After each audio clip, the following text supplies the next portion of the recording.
Why would you say that the post-secondary part is further ahead?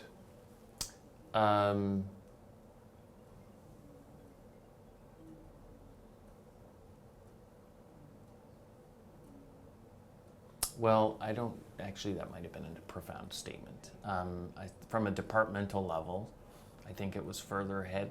Maybe when you look at the numbers of percentage of students, but and maybe it's because there's less schools, as opposed to public, the public education schools.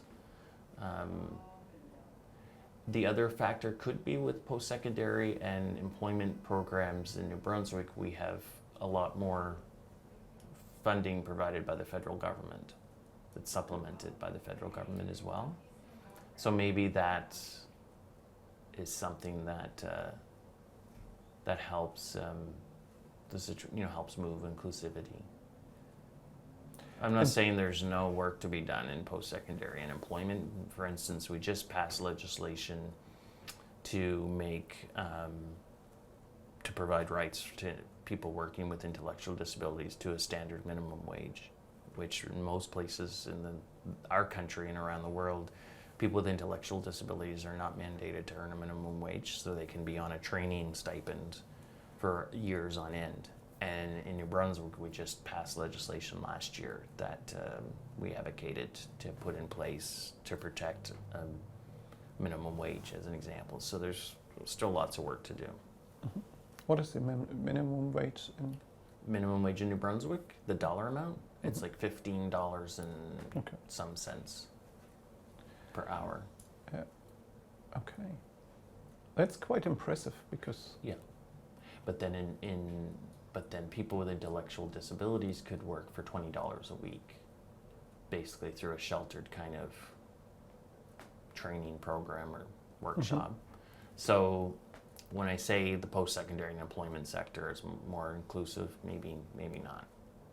So necessarily. Do you have sheltered workshops? There are still segregated workshops that post-secondary education branch have tried to make more inclusive and tried to make the programming and also inclusive employment. And one of that step was to have a guaranteed minimum wage, that you have to, when you're providing work of similar value that other people can do and have done that are getting minimum wage, then you have to provide minimum wage. Whether, a training program could be up to 3 months, but after that it's no longer training. You're now exploiting free labor, and that's a problem. So anyway, there's... And in sheltered workshops, they would be also required to get minimum wage, or?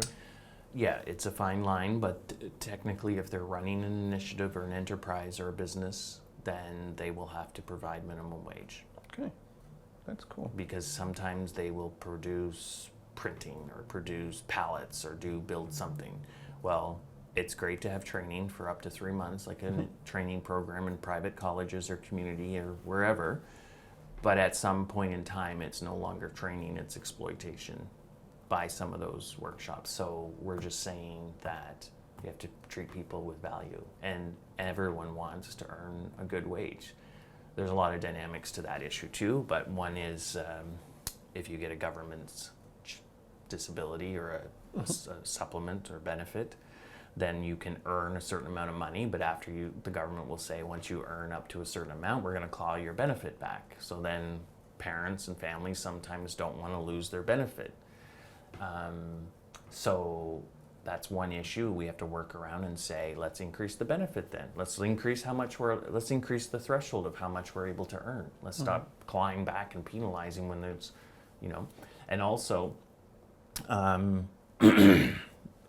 people will say, well, businesses can't afford to hire people with whatever, and okay, well, pay the minimum wage, and if the business can't afford it, create a government program where they can get incentives to pay, to cover the cost, so that the individual is still treated with value. How they pay for it can be a variety of ways. So it's another passion to just keep working at Ensuring that the Convention on the Rights of Persons with Disabilities is honored, and that's another key point in the timeline as well for us, because in 2008, Canada ratified the CRPD, Convention on the Rights of Persons with Disabilities. I became minister in 2010, and that was another significant moment of impetus for change, was to honor our work and inclusive education with the convention. So whether it was in 1982 with the Charter of Rights and Freedoms, 2008 for us, for the convention, were impetus for changes.